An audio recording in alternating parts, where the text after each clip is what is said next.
నమస్కారం గురుగారు. ఆశీర్వచనం తల్లి.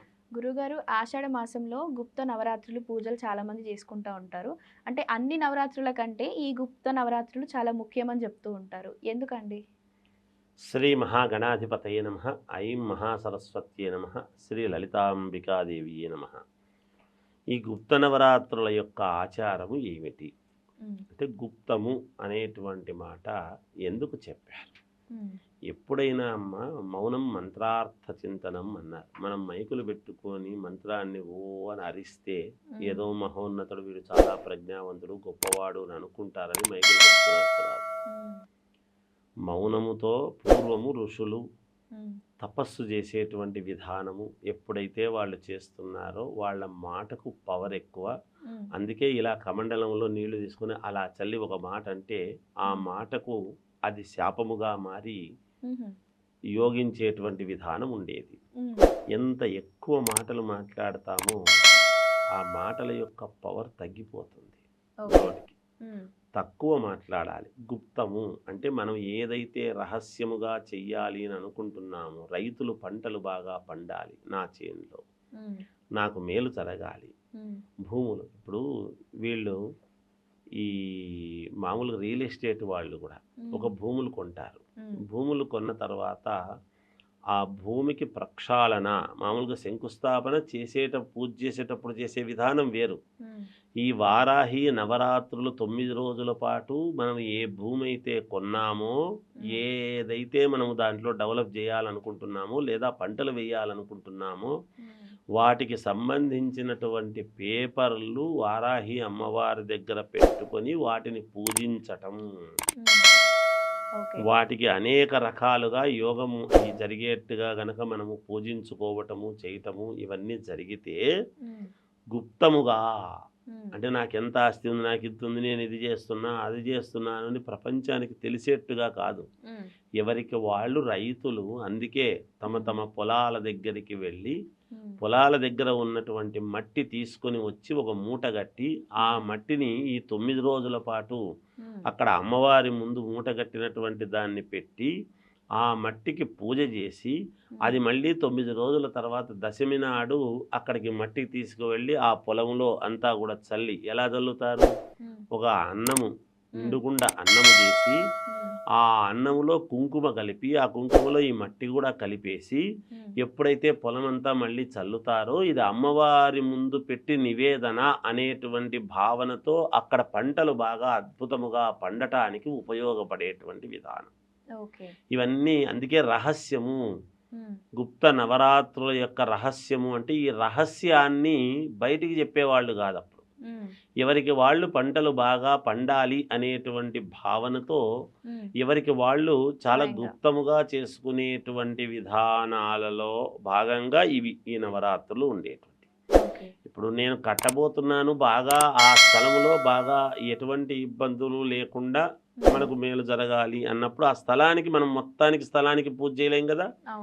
కాబట్టి ఆ స్థలములో ఉండేటువంటి మట్టిని తీసుకొని వచ్చి మూట కట్టుకొని ఎప్పుడైతే అమ్మవారి ముందు పూజ చేసి ఒక కూష్మాండము అనేటువంటిది బలిహరణములాగా ఇచ్చేసి అక్కడ దానికి కూడా ల్యాండ్కి కూడా బలిహరణం కూష్మాండం ఇచ్చేసి అన్నము తీసుకుని అన్నంలో సహా చల్లి చేసి అలా చేస్తే, లేదు అన్నం చేయాలి, ఇప్పుడు కన్స్ట్రక్షన్ ఉంది, భూమి పండేటువంటిది అయితే అన్నము చేసి అన్నము ద్వారా మొత్తం చల్లొచ్చు పండేటువంటి భూములు.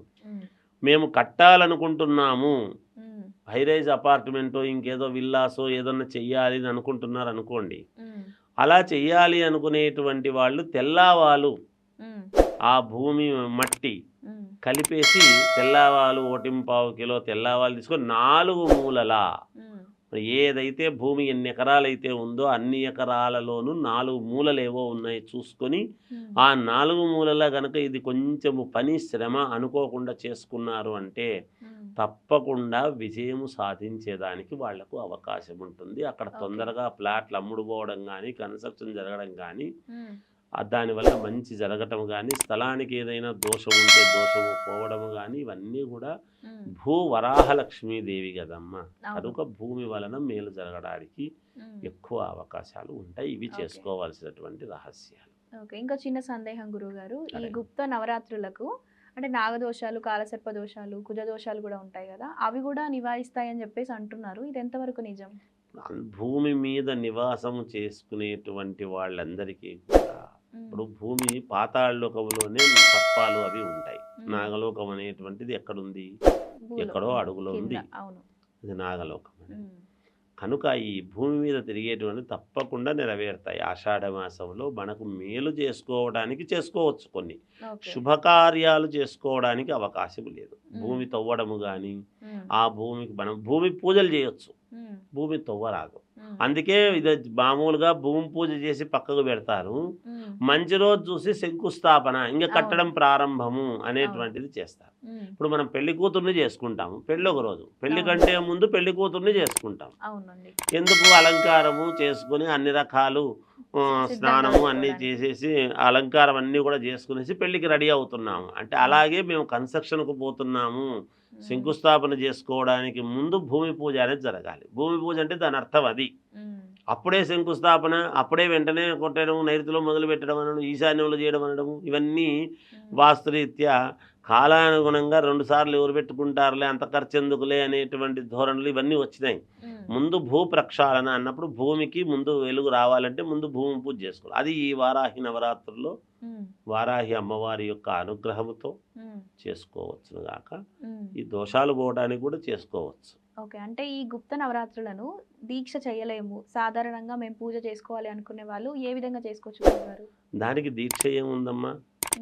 ప్రతిరోజు ఆ 9 రోజుల పాటు ఎందుకు చెయ్యాలి అన్నారంటే భూమికి సంబంధించినటువంటి పూజలు ఏమి లేదు. అక్కడ పత్రాలు పెట్టి ఆ భూమి సర్వే నంబర్లు అవి ఉంటాయి, చెప్పుకుంటూ మనం పూజ చేసుకోవటమే. అంటే కొంతమంది ఇంట్లో అమ్మవారి పటం పెట్టుకొని, కలశం పెట్టుకొని ఆ 9 రోజులు ఉపవాస దీక్షతో ఉండి నిష్టగా చేస్తూ ఉంటారు కదా, అవన్నీ మేము చేయలేము అనుకున్న వాళ్ళు సాధారణంగా ఎట్లా పూజ? లాస్ట్ రోజు చేసుకోవచ్చు, దశమి నాడు, లేదు మొదటి రోజు చేసుకోవచ్చు, పాడ్యమి నాడు, ఏకాదశి రోజు తొలి ఏకాదశి కాబట్టి ఏకాదశి రోజు చేసుకోవచ్చు.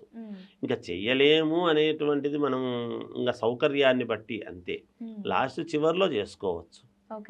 తొలి ఏకాదశి రోజు ఆ రోజు పూజ చేసుకున్న సంతోషమే. ఫలితం ఉంటుంది అంటారు 9 రోజులు? ఫలితం వస్తుంది. కాకపోతే అమ్మా మనం అనేది నేనేమంటున్నా అంటే మనకు సంపూర్ణ ఫలితం కావాలి అనుకున్నప్పుడు కొన్ని పాటించాలి. మేము చేసుకోలేము అంటే దానికి మనం ఎంత రావాలనో అంతే ఫలితం వస్తుంది. నువ్వు ఏటికి ఎంత పాత్ర తీసుకెళ్తే అన్నీ నీళ్ళు వస్తాయి, కానీ నువ్వు స్పూన్ తీసుకెళ్ళో గ్లాస్ తీసుకెళ్ళో నాకు ట్యాంకర్ నీళ్లు రావాలంటే రావు కదా. ఆ ఒక్కనాడు చేస్తే ఫలితం అంతా వస్తుంది అనేటువంటిది ఆ ఒకరోజే చేస్తారు. నవరాత్రులను చెప్పడం ఎందుకు? ఇంకా నవరాత్రుల ప్రాధాన్యత నవరాత్రులదే.